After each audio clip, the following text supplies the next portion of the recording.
Hi everyone, I am Fiona. Today, in this video, we will show you an EPS recycling system we exported to Europe.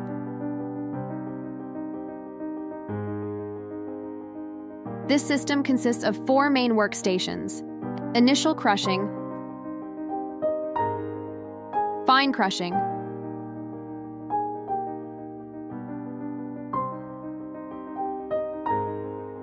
rounder machine, dust removal.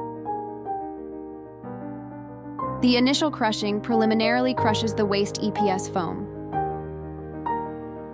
Fine crushing further reduces the size of the preliminary crushed EPS lumps to as close as possible to expanded EPS beans.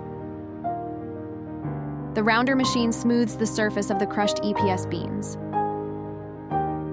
Dust removal eliminates the dust on the surface of the beans, resulting in clean and round EPS beans. This ensures that the dust won't block the aluminum core vents or aluminum slot during reuse.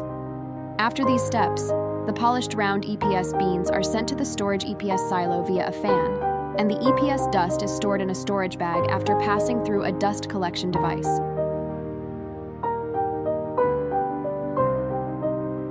For more information about the EPS recycling system, please contact us by email or mobile phone. We will be happy to answer your questions. See you in the next video.